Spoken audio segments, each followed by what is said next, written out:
Hola, muy buenas, ¿qué tal estáis? Mi nombre es Gonzalo Alonso y os doy la bienvenida a la parte 2 con Juan Carlos Oñoro. La semana pasada ya empezamos a descubrir las historias de este piloto madrileño y hoy en esta parte 2 continuamos con su trayectoria, que la verdad se vienen unas historias con unos aparatos muy interesantes.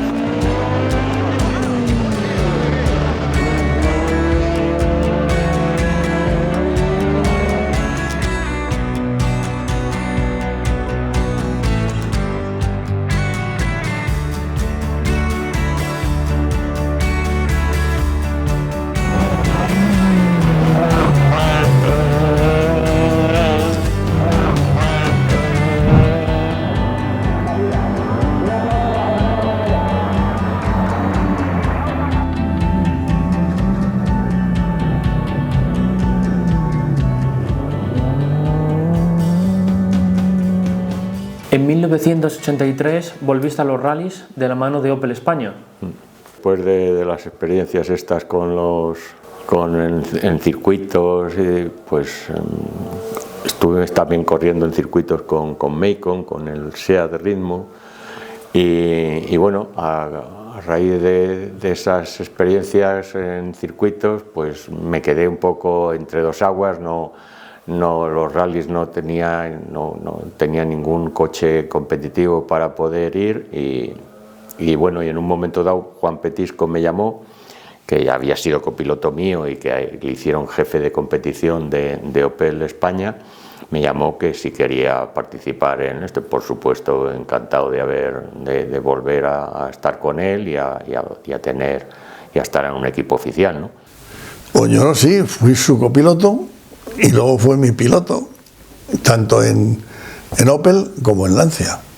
En Opel hizo el primer año, que fue el más difícil además, y el pobre lo tuvo que... Porque claro, el Opel estaba un poco pensado para tierra, y hubo que adaptarlo aquí al asfalto, que la llanta delantera era demasiado estrecha, hubo que fabricar llantas, luego él no se centraba, tuvo algunos golpes tontos. Y la verdad es que trajeron un coche, que era un coche que en ese momento pues era bastante competitivo en Europa, y trajeron un coche que lo mandaron de Alemania, pero un coche, bueno, pues como si éramos de competición, pero de serie, de los que salen de fábrica, pues bueno, pues sin mayores especificaciones, con motores y con suspensiones y tal, pero no adaptado a cada tipo de rallies donde se hacían las cosas. Aquí fue Macon y los que se encargaron del mantenimiento y el llevar el coche adelante, y la verdad es que hicieron un trabajo sensacional de poder empezar a mejorar el coche, a ponerlo más a punto, pero con las limitaciones de que casi no teníamos piezas. Me acuerdo en unos entrenamientos pues que tuve una salida, rompí una mangueta, oye, pues la próxima salté del otro lado porque de este lado ya no nos quedan manguetas, o sea que... Pero bien, la verdad es que eso salió adelante, conseguimos tener un coche bastante competitivo y bueno, hicimos una serie de rallies bastante bien y bueno, la verdad es que fue una época muy buena. Juan Carlos Oñoro fue un fichaje muy de Petisco, que yo creo que había una intención muy buena, pero claro, Juan Carlos Oñoro había sido un piloto rapidísimo en su época, pero que llevaba yo creo que muchos años ya inactivo. Y la verdad, yo cuando corrí con él la primera carrera, lo tengo que decir todavía, que fue en Cataluña, todavía se le notaba un poquito oxidado, pero bueno, pero ya para recuperar. Sin embargo, ya cuando empezó la temporada, se empezó a soltar y era un tío, era una persona, él era arquitecto y era una persona que hacía unas trazadas pero inverosímiles, pero de línea recta. O sea, es que yo recuerdo tramos en Osor, por ejemplo, que no hay más de 100 metros de recta, y es todo redondas y todo tal, y codos y tal, y es que lo veías trazar tal, y es que era impresionante. Entonces en ese tipo de tramos marcaban muy buenos tiempos, y tenía muchísimo corazón y muchísimo empuje, mucha competitividad. Y entonces iba muy deprisa, o sea, se iba pero muy deprisa. Lo que pasa es que iba muy en los límites, rozando las cunetas, rozando tal, y tenía la mala suerte, por llamarlo de alguna manera, de que siempre había un sitio donde se iba 5 centímetros más para adentro porque si no entraba, y entonces siempre cogía una piedrecita que había ahí y pinchaba. Entonces empezábamos todos los rallies siempre con algún pinchazo, empezábamos, o nos sucedía a mitad, siempre con un pinchazo que ya era un minuto perdido, y entonces había que recuperar aquella, entonces tuvo esa mala suerte, porque vamos, mala suerte.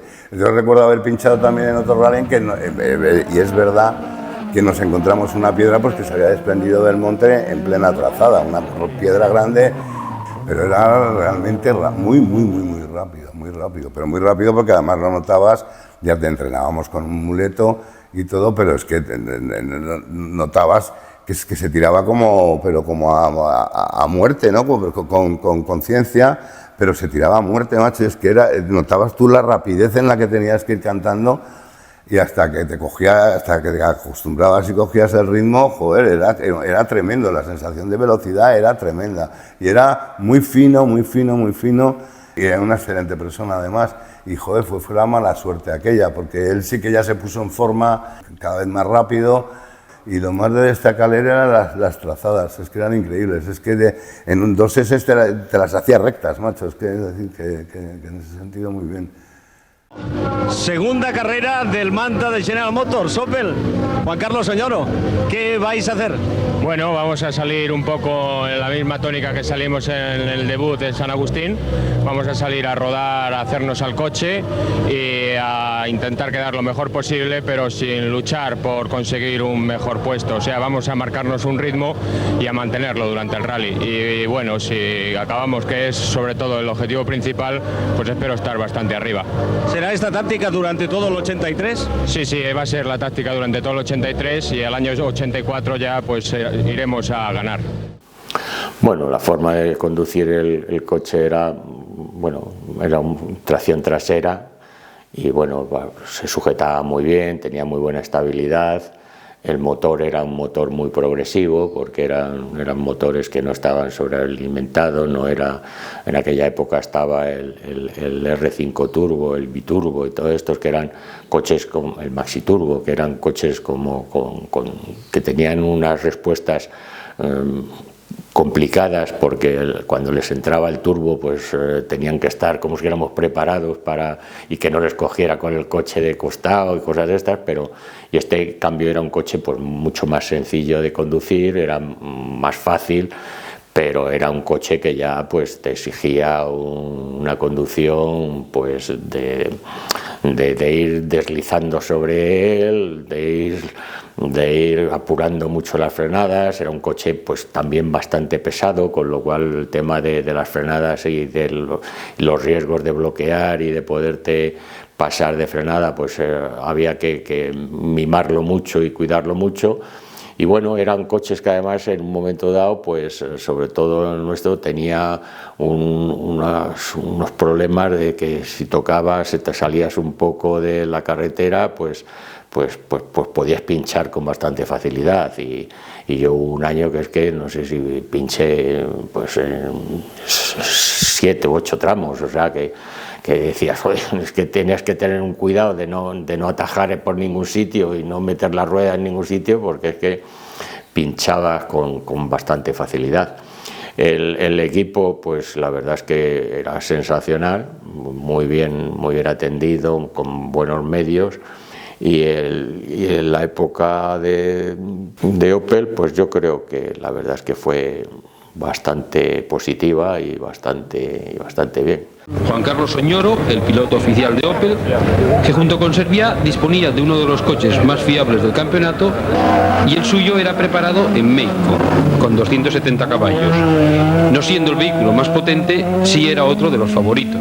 Estuve pues 3 años, o sí, pues 3 años me parece que estuvimos con Opel oficial, y al cabo de los 3 años, bueno, conseguimos algunos resultados bastante buenos, aunque no llegamos a ganar ningún rally, pero claro, en aquella época también los participantes que había eran bastantes, muy numerosos y bastante cualificados. Teníamos un campeonato muy disputado, muy bueno y la verdad es que bastante competitivo, ¿no?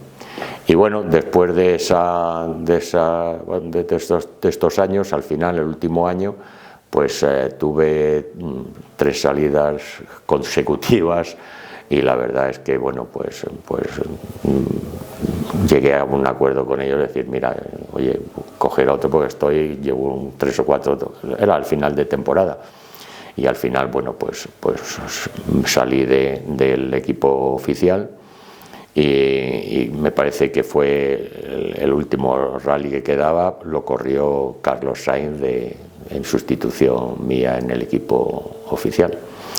Y esa fue una época bastante buena. Tuve una relación con Opel sensacional, con sus directivos, con la jefa de prensa, que era Pilar Guridi, que era encantadora también y que me ayudó bastante también.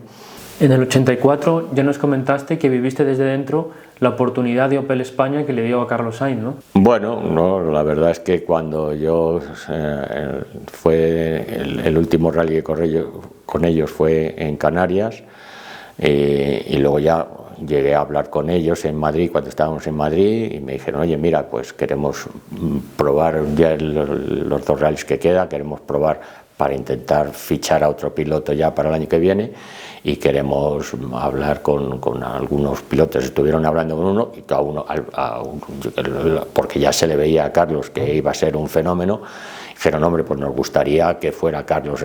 Y yo dije, yo encantado, y aparte de eso, como encima le conocía perfectamente, pues yo estuve con él probando el coche antes de ir al rally, ¿no? Entonces estuvimos probando el coche, pues no sé si fue por Morcuera y por Canencia, nos fuimos allí con el equipo y con el coche de correr a que lo probara, que viera un poco lo que era, le transmití un poco la manera como yo le conducía y con no sé cuántos y nada, y Carlos luego llegó al Costa Brava y nada, se hizo con él perfectamente, vamos, no tuvo ningún problema. Yo hubiese podido fichar a Carlos Sainz si Opel me hubiese dado más presupuesto, pero no tenía tanto dinero, entonces llegó Renault y se lo llevó. Y entonces me quedaba la opción de Beni y cogí a Beni. Dice, me quito un adversario y encima tengo un buen piloto.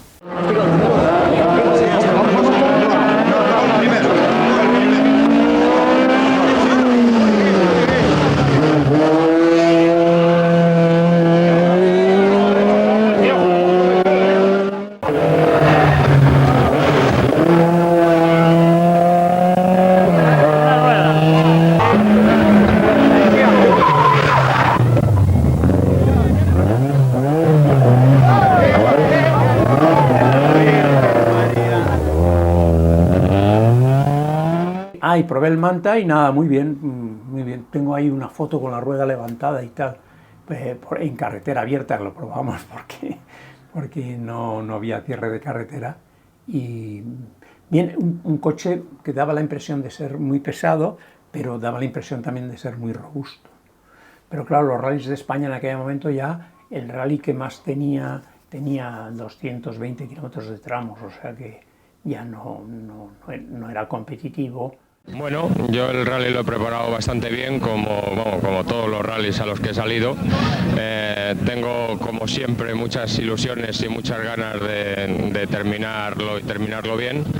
Espero que en algún rally me desaparezca la mala suerte que estoy teniendo en todos los rallies que he corrido esta temporada, porque todos, por unas cosas o por otras, siempre me he visto retrasado. Y luego, pues de ahí surgió el tema de pasar al campeonato de tierra con un Opel también. Y entonces ahí ya sí que, también con los Macon, y ahí los Macon volvieron a hacer un esfuerzo increíble y conseguimos pues 2 campeonatos de España, y Juanjo seguía siendo amigo mío y tal, y nos veíamos y pues me imagino que en aquel momento pues se lo diría, digo, oye, ¿te quieres venir? Pues, fenomenal, pues sí. Y bueno, pues no hubo, como si dijéramos, ninguna cosa especial o nada, ¿no? La verdad es que nos vino nos vino bien el volver los dos otra vez, que habíamos estado muchos años juntos y que además a Juanjo le gustaba mucho y le divertía mucho el tema. El primer año que corrimos juntos, yo no llegué a ser campeón de España, no me acuerdo quién lo ganó y tal, pero él de copiloto sí que fue campeón de España, ¿no? Y me acuerdo que muchas gracias por hacerme campeón de España y tú no, o sea que tuvo ahí su gracia. Juanjo, muy simpático, y la verdad es que al final es que dices, oye, si tengo que hacer esto y lo puedo hacer con un amigo y me voy a divertir y me lo voy a pasar bien con él, pues mucho mejor que si es una persona a la que no conoces o que tienen menos trato, ¿no? Sí, corrí con el Manta 400 y curiosamente el primer año yo fui campeón de España de copilotos y él no, porque se ve que había habido otro copiloto que había fallado un rally o lo que sea, y yo gané aquel año el campeonato de España y lo volví a ganar al siguiente, que lo ganó él también. Y claro, yo era el copiloto, él había sido copiloto mucho tiempo y leer el roadbook y todo eso, y los mapas, pues él claro, y yo estaba un poco torpe y nos jugábamos paquetes de tabaco. Me decía, es para la derecha, y yo creo que es para la izquierda. Un paquete, vale, y al final de los rallies había palmado yo casi un cartón de tabaco, porque claro, casi siempre, por no decirte siempre, tenía la razón él, ¿no? Y bueno, y ahí aprendo a hacer las notas que él hacía, que las había inventado Lucas Sainz, y que no tenían números, como tienen ahora, todos tienen números. Entonces la peor se llamaba media, la siguiente buena, rápida y fondo. Y entonces, por ejemplo, una horquilla era una media menos, si era muy cerrada. Luego buena menos, buena eran de segunda y tercera. Y con esa filosofía de hacer las notas es con la que yo me quedo, que luego se la enseño a Carlos Sainz, porque cuando Carlos Sainz empieza a correr, el que hace las notas soy yo. Entonces yo hago las notas y él corre con las notas, pero que yo hacía. Y todavía es el día, bueno, él las ha mejorado, las ha perfeccionado, pero son con esa filosofía de nombres, y como él sigue corriendo ahora mismo. Antonio Sainz nos contó la anécdota en primera persona de cuando entrenabas tú y Juanjo, y detrás en las barras iba el Antonio con un tal Carlos Sainz ahí agarrado, ¿no? Sí, bueno, cuando empecé a salir con hoy en día mi mujer, con Carmen Sainz, pues ellos eran mucho más pequeños. Yo a Antonio le saco, no sé si son pues 8 años o más, y a Carlos 12, o sea que, y cuando yo empecé a correr y empecé a salir con ella, pues claro, cuando se enteraron de que yo corría en rallies y tal, no sé qué, y que era piloto oficial, pues claro, se le pusieron los ojos como platos, ¿no? Entre otras cosas, luego me lo contaba Juanjo, que en esa época ya estaba con ellos porque eran amigos de la familia. Pues claro, ellos no sabían cómo hacer notas, no sabían contar, y cuando se enteraron de que yo estaba saliendo con ella, pues dijeron, bueno, pues este es el que nos va a enseñar y a decir un poco, ¿no? Empecé a correr con Juanjo de copiloto, y Juanjo fue como si éramos la correa transmisora de todo, porque a mí no es que me tuvieran respeto, por llamarlo de alguna manera, ¿no? Es decir, bueno, pues casi no se atrevían, sobre todo Carlos, que era mucho más pequeño y era mucho más preguntón que Toño, al que le achicharraba preguntas era Juanjo. Oye, ¿y esto cómo se hace? Y esto no sé qué, y por aquí, y las notas, y no sé cuántos, y estaban, pero sí, para ellos fue pues una posibilidad de aprender y de saber una serie de cosas que si no muchas veces te cuesta muchísimo o no llegas a aprenderlas, ¿no? Que yo tuve la suerte de que como empecé de copiloto, pues eso sí que lo fui aprendiendo, ¿no? A base de ir de copiloto, tanto en el tema de las notas y tal, como en el tema de trazar, de frenar, de saber dónde había que sacrificar, o sea, ves y vas viendo, y además como corrí con distintos pilotos, pues sí que veías pues un poco la manera de hacer las cosas, ¿no? ¿Qué crees que hubiera pasado si la familia Sainz de competición y Juanjo Lacalle no se hubieran cruzado contigo y no hubieran aprendido todo aquello que aprendieron en los inicios? Hombre, eso nunca se sabe, ¿no? Porque yo creo que si tenían ya el veneno de los coches metidos en esto, pues si no hubiera sido yo, hubiera sido otro, y yo creo que hubieran salido adelante. Les hubiera costado, yo creo que lo mío es lo único que les hizo fue facilitarles, como si dijéramos, el acceso. Pero si no hubiera sido yo, pues hubieran sido otros, y yo creo que hubieran salido adelante. Y seguro que sobre todo Carlos hubiera sido lo mismo que ha llegado a ser, ¿no? Que ha sido increíble que un piloto español haya sido el mejor piloto del mundo de rallies. O sea que eso es increíble, ¿no? Pensar que sobre todo en aquella época donde el que fuera un piloto español, que fuera el primero que ganaba un rally en los países nórdicos, o sea, un piloto español ganando el rally de Finlandia o el rally de Suecia, y dice, pero bueno, ¿dónde ha salido esta extraterrestre, no? O sea, es increíble, ¿no? Y además es que, bueno, es un fuera de serie, y si no se hubiera dedicado a los coches, pues hubiera sido un fuera de serie en lo que se hubiera puesto, porque es un hombre con uno superdotado en el sentido de que tiene unas condiciones físicas, mentales y tal para el deporte increíbles, y se dedicó a esto porque es lo que más en un momento le gustaba, pero si no hubiera sido un fuera de serie en lo que se hubiera puesto. Yo sinceramente creo que no hubiéramos tenido esa afición, porque en mi casa gustaban los coches, pero en el mundo de los rallies, si no te introduce a alguien, y si además con vistas a que alguien como Carlos llegara a algo tan importante, si no entrabas, porque entonces había que cumplir 18 años para correr, si no llegabas muy bien encaminado a cuando hacías tu debut, yo creo que hubiera sido imposible. Pero es que además, o sea, no creo ni siquiera que nos hubiéramos dedicado al automovilismo, porque a nosotros nos gustaban todos los deportes y, pues no sé, jugábamos al fútbol, al tenis, al squash, jugábamos bastante en serio. Seguramente hubiéramos seguido haciendo otros deportes y no hubiéramos entrado en el automovilismo. O sea que yo creo que es absolutamente determinante. Es verdad que también con esa ayuda de Juanjo Lacalle, que era un poco el que nos hacía caso a los pesados que queríamos más información y más información.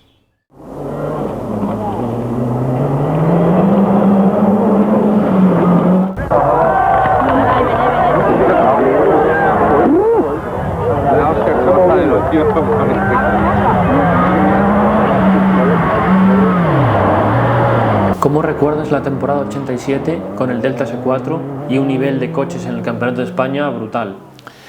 Bueno, la verdad es que el Delta S4 era un coche bestial, o sea, bestial totalmente, porque era un coche que pesaba 800 kilos, daba 550 caballos, y como te he comentado antes, lo del tema de los Renault con los maxiturbos y tal, igual, los italianos lo mejoraron en el sentido de que era un biturbo, pero que para que tuviera bajos le pusieron un compresor.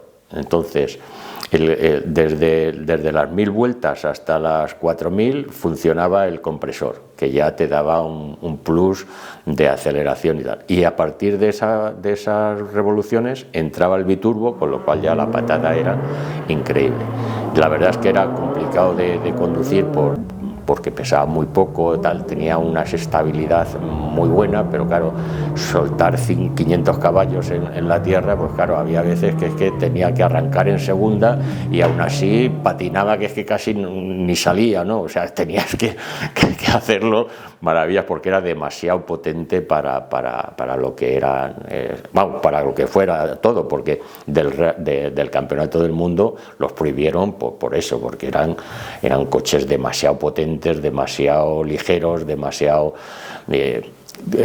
además era un coche que evolucionó muchísimo la técnica y la mecánica de los coches, porque una de las cosas que tenían es que en los coches anteriores, por ejemplo en Opel, lo que te comentaba antes de que es la cruceta y no sé cuántos, aquí todas las suspensiones eran súper livianas, o sea, tú a nada que tenías un toque desaparecía la rueda, o sea, es que rompías todo.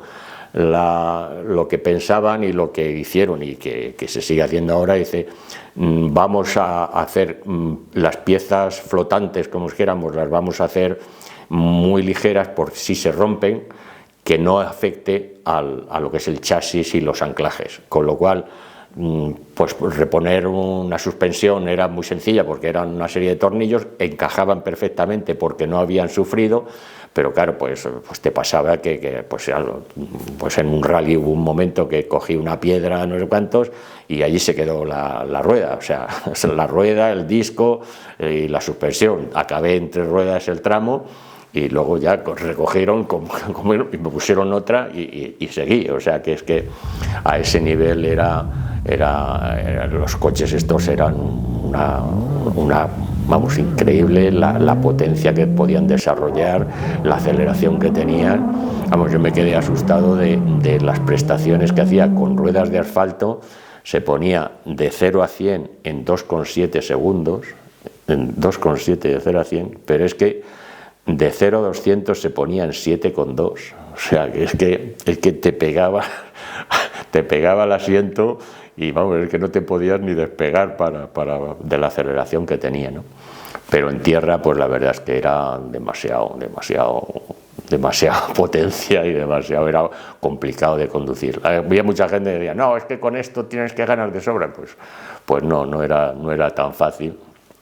Me acuerdo, vi una vez un vídeo donde en una recta que llevaba unos guantes blancos y se me veían las manos que es que no paraban de dar volantazos de un lado a otro para intentarlo llevarlo recto acelerando y dando botes, pero fue una experiencia increíble conducir ese coche, increíble.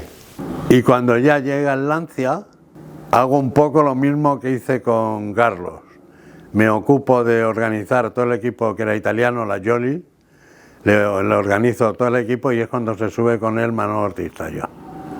Y yo me ocupo de organizar la logística. La logística, sí.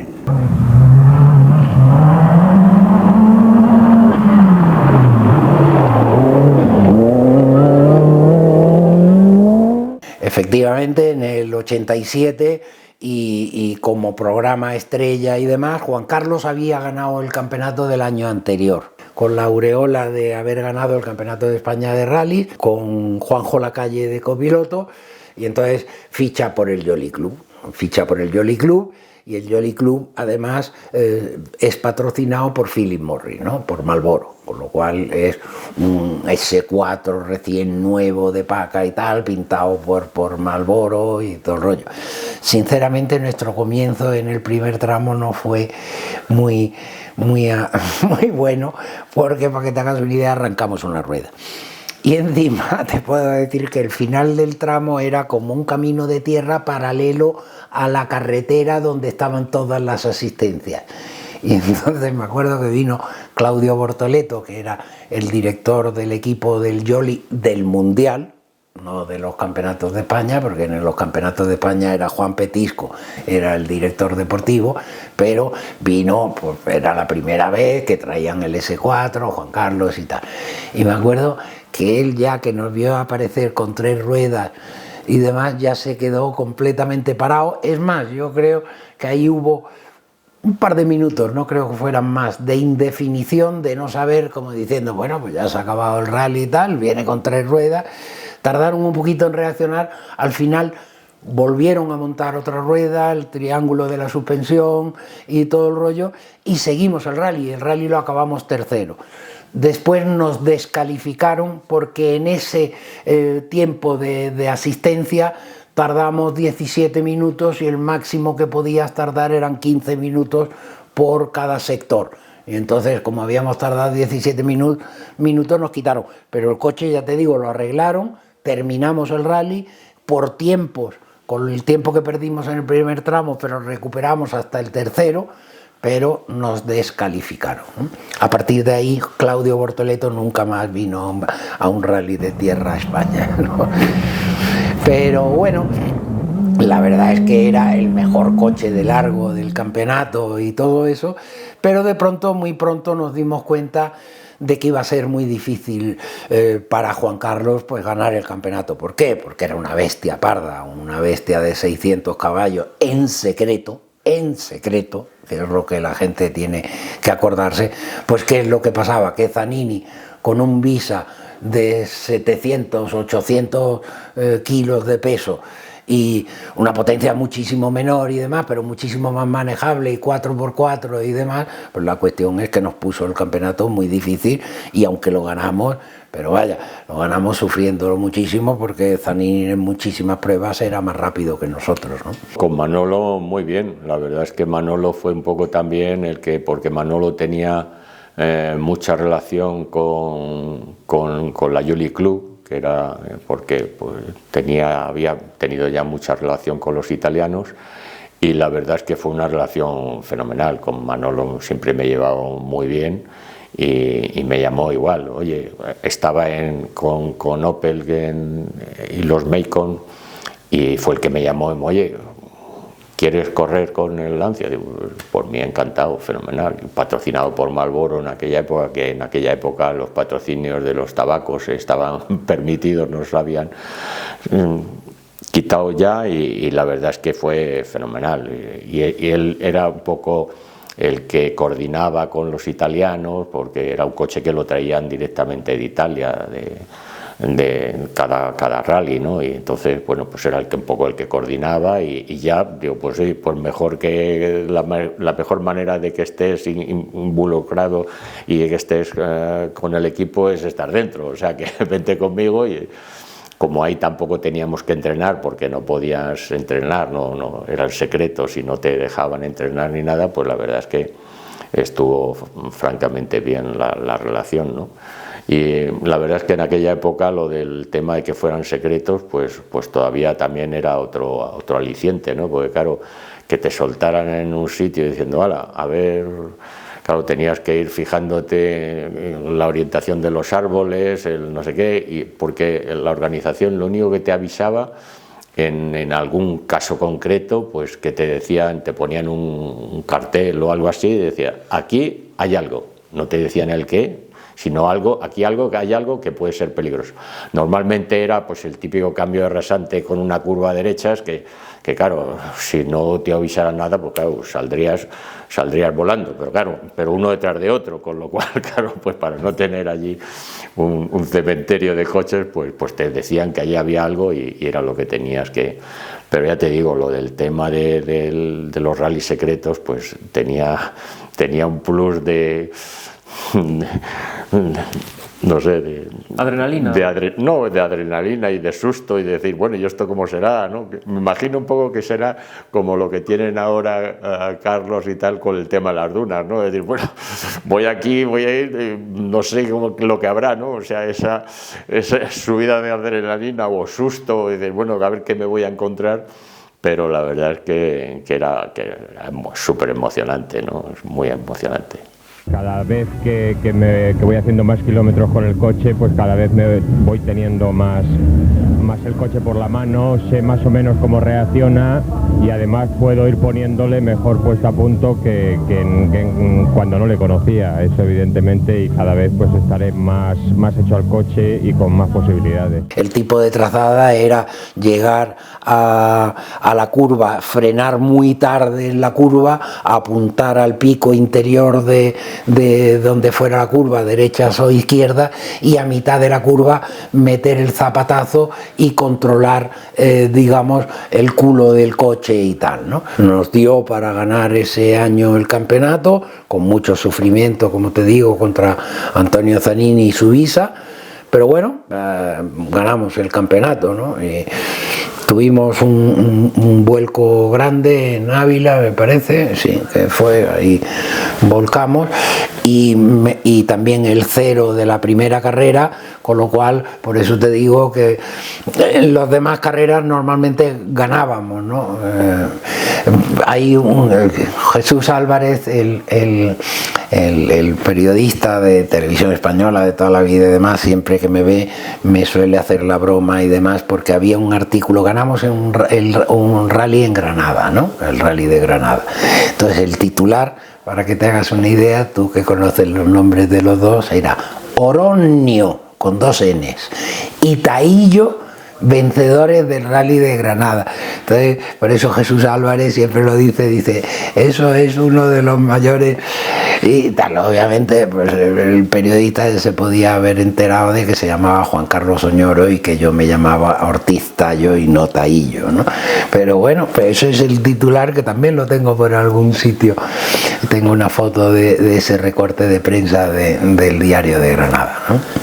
Cuéntanos alguna experiencia interesante que vivisteis juntos. Una excelente persona, un excelente piloto, una persona con una educación exquisita,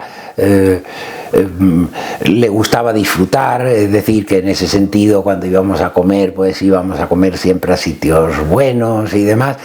¿Qué motivó a Juan Carlos Oñoro a colgar el casco? Yo llevaba desde el año 69 que empecé a correr de copiloto, y estábamos hablando del año 86, o sea que habían pasado ya muchos años. Yo desde que empecé a correr, yo cuando empecé a correr estaba empezando la carrera de arquitectura. Mi padre era arquitecto, mi hermano era arquitecto y yo lo llevaba y lo llevaba en la sangre, ¿no? el ser arquitecto. Y la verdad es que bueno, pues nunca dejé de la carrera, aunque estuve corriendo todos estos años. Yo estuve estudiando la carrera y haciendo asignaturas a lo largo de los años, iba de poquito en poquitos y tal, y en aquella época lo normal que se tardaba en hacer la carrera eran 7 años, y yo tardé 12 años en hacer la carrera, pero al final pues terminé la carrera porque era lo que me gustaba y además porque veía que al final iba a ser lo que mi profesión y lo que me iba a dar de comer, como dijéramos, porque en aquella época, aunque fueras piloto oficial y cobraras y tal, pero te daba para vivir bien o muy bien y tal, pero no para poder dedicarte ya a no trabajar. O había gente que sí que se quedaba en el mundo del motor, pero yo como tenía lo del tema de arquitectura, que además es que me encantaba y me apasionaba también, pues cuando dejé de correr pues ya me dediqué 100% a la arquitectura. ¿Qué opinaba tu familia o tus padres al principio y al final de tu trayectoria, ¿no? Imagino que al principio pues un poco más tal, pero una vez eres campeón de España...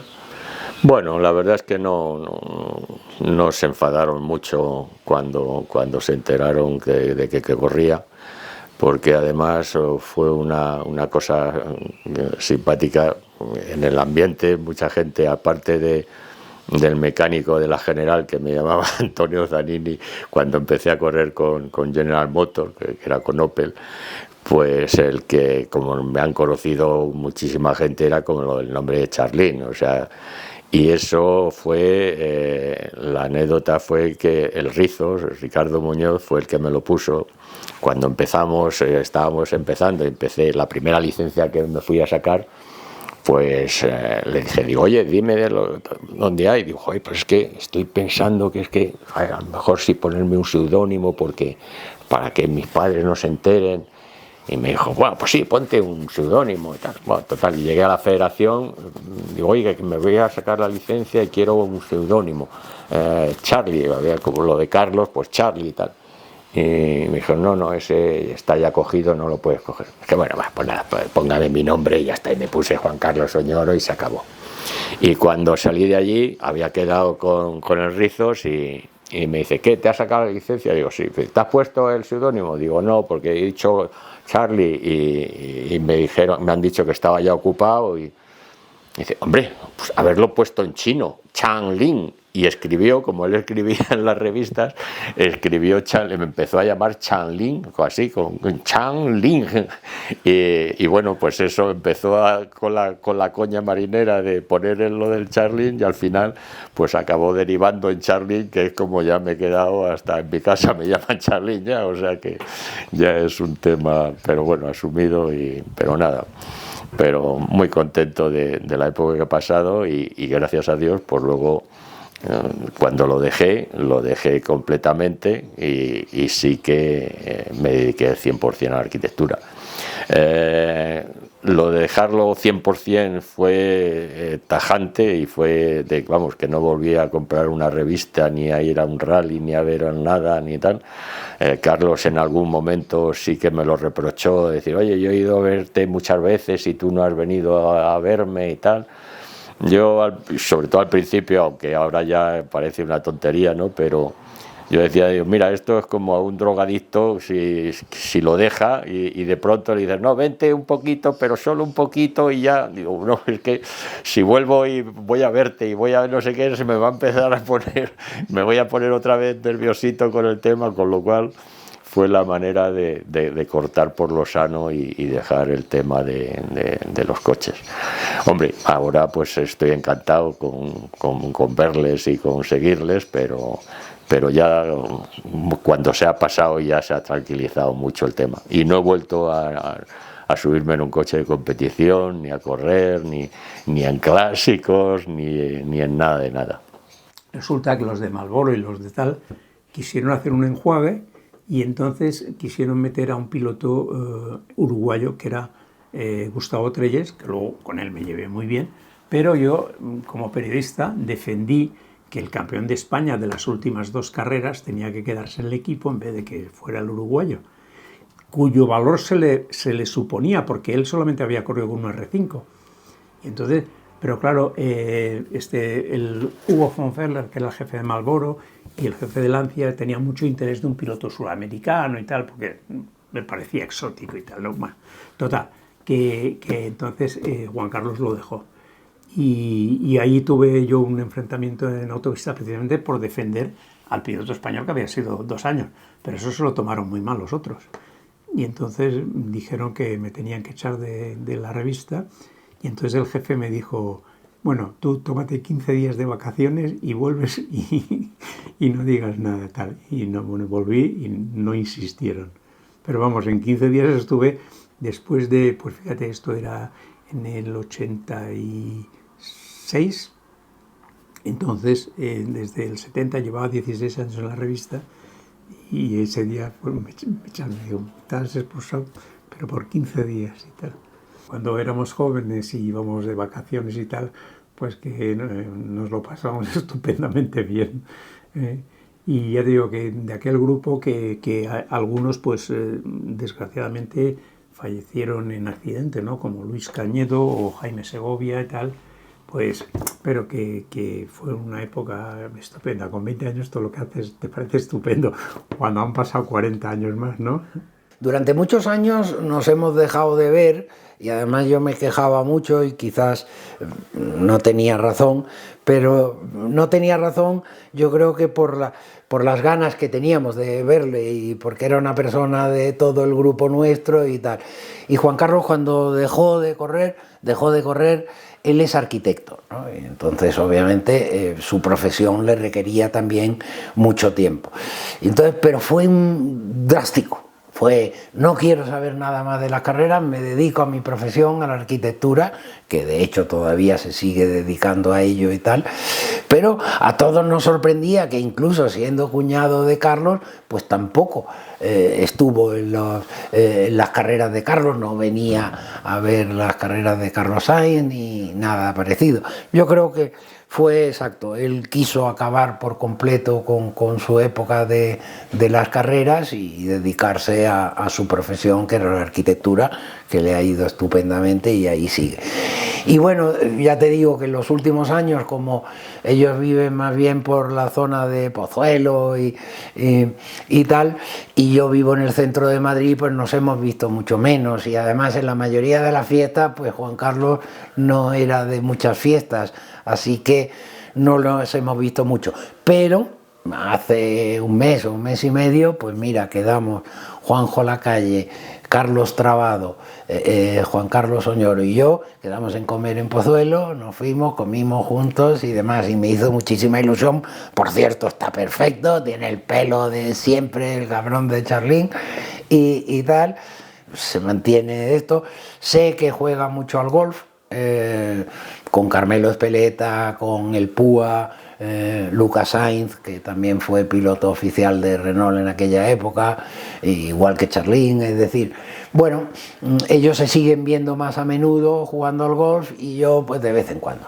Pues muy profesional y un currante de los deportes que ha hecho, se los ha currado muchísimo a todos. Y era muy valiente dentro del coche, muy valiente. Yo es la persona que mejor he visto conducir en tramos que no... Por ejemplo, estábamos entrenando un tramo y me decía, a 50 kilómetros de aquí hay un restaurante que se come de miedo y dan un, yo qué sé, lo que sea, ¿no? Un asado buenísimo. ¿Qué te parece si vamos? Digo, dale, vámonos. Y por ejemplo, ese tramo de carretera, de montaña, lo que no había pasado nunca, iba a un trapo que decía, madre mía, si parece que te lo conocieras de memoria, ¿eh? Es el tío con el que me he subido yo, que en carreteras desconocidas más rápido lo he visto ir. Leía la carretera antes de entrar en la curva y ya sabía cómo era. Increíble. Y luego un tío estupendo y siempre tuvimos una relación buenísima. Yo he intentado alguna vez ponerle el anzuelo a ver si vuelve a correr con uno de los coches históricos que tengo yo, pero yo creo que él sabe que si lo prueba, eso es un veneno, y entonces yo creo que en el momento en que decidió dejarlo, puso como un punto y aparte y dejó bastante al margen el automovilismo, aunque inevitablemente luego con la carrera de Carlos y la de mi sobrino pues ha seguido muy vinculado al mundo del motor, ¿no? Y bueno, ahora en las últimas navidades, no me acuerdo si fue el día de fin de año, un poco entre bromas y con alguna copita de champán, yo sugerí como idea si pudiéramos correr todos los 4 que de alguna manera hemos corrido en la familia, o sea, con él, con mi sobrino y con mi hermano, una carrera de las 8 horas del Jarama, algo que les dejen, que no tenga un problema de marca para los que son todavía profesionales. Y bueno, dijo que sí, entonces eso supongo que va a ser muy difícil, porque poner de acuerdo a los dos Carlos y tal, y a él, porque él es muy... le cuesta la idea de volver, pero yo creo que para algo así estaría bien y sería un buen homenaje, porque yo creo que se fue no es como sin homenaje, ¿no? Es que eso pasa en el motor, no es como en el fútbol que dan a la gente un partido de homenaje, ¿no? Y yo creo que la historia de Charlín merece un homenaje como piloto, mucho más yo creo de lo que se ha hablado de él. Supongo que por las intermitencias y luego por también quedar un poco, no sé, cuando vino la historia de Carlos, pues todo queda un poco más eclipsado, ¿no? Por encima de o sea, hablando a título personal, es una excelente persona, muy positivo, muy constante en el deporte. Yo me acuerdo una época que nosotros jugábamos al squash y él empezó a jugar al squash. Y cuando él cogía o tomaba una decisión de hacer algo, la constancia era increíble. O sea, y llegó, aunque él era, digamos que ya estaba en una edad que ya no era como para empezar un deporte, digamos, en serio, pues llegó a un nivel enorme. Es decir, todo lo que él hacía o ha hecho, porque es una constante en su vida después, profesional o incluso de cuidarse, es una persona hiperconstante. Y luego y la otra cosa es que es de esas personas que disfrutan enormemente de la vida, de todo, y siempre tiene una actitud muy positiva. No me gusta decir ha sido, porque yo creo que los pilotos son siempre, que ha sido un gran piloto, pero que además ha sido es una gran persona y que es admirable en todo lo que se ha propuesto donde ha llegado. ¿Con qué te quedas de todo lo que has vivido en el mundo de los rallies o en el mundo de la competición? Bueno, me quedo con muchas cosas, porque primero para la competición yo creo que eso es de las cosas que más te forjan y te ayudan en la vida, ¿no? O sea, tienes que luchar por conseguir algo. Y para conseguir algo te tienes que concentrar en cómo lo consigues, en analizar lo que tienes que hacer, en ver a tus enemigos, en ver lo que tienes, en ver lo que puedes conseguir, y más en un deporte como es el automovilismo, ¿no? Porque claro, si tú eres tenista, bueno, pues la herramienta que tienes, pues bueno, pues oye, pues sí, la tensión de las cuerdas será más o menos y el mango será no sé qué, pero nada más. En cambio tú te bajas de un coche, inmediatamente tienes tantos puntos donde puedes mejorar, donde puedes solucionar o incrementar o tal, que claro, te hace que te involucres mucho, que estudies mucho, que consigas ver la posibilidad, y luego el espíritu de tener que ganar al contrario, o sea, en buena lid, pero que le tengo que ganar. O sea, tú el que está contigo en tu equipo, que normalmente es el que más tienes que ganar porque es la referencia, porque si no siempre, bueno, si yo tuviera tu coche o si yo tuviera el tuyo o si tal, pero en cambio tu equipo, si tienes dos coches iguales en un equipo, y al primero que tienes que ganar es al que tienes al lado, y eso pues claro, te obliga mucho y te obliga, y eso en la vida, esa competitividad sí que te condiciona mucho la manera de actuar. O sea, hay que ser competitivo, hay que ser trabajador, no esperar a que nadie te solucione las cosas ni que vengan a nadie, nada. Al final todo el mundo se tiene que ganar su puesto, su trabajo, y esa base de hacerlo bien y de tener ilusión por hacerlo y de trabajar. Aquí la única manera, tú podrás ser un superdotado o tener unas condiciones especiales, eso es fenomenal y ayuda muchísimo, pero si no trabajas, por muchas condiciones que tengas, no vas a conseguir nada. O sea, trabajo e intentar mejorar y tener espíritu de mejorar, no de conformarte con, bueno, pues ya más o menos tengo esto, voy a ver si con esto, no, pues quiero mejorar, quiero subir, no por nada, sino y además por la satisfacción que a ti mismo te da el poder hacer las cosas mejor, y cuando tú consigues algo que ha mejorado lo anterior, pues te da una satisfacción que eso es difícil de igualar. Bueno, Juan Carlos, muchísimas gracias por esta bonita conversación, espero que a la gente le haya gustado. A vosotros, espero que no os haya quedado, porque hay veces que me trastabillo un poco y tal, no sé cuánto, pero bien, muy encantado de haberos recibido, y nada, y muchas gracias, porque ya después de tantos años y que os hayáis acordado de mí, pues es un honor.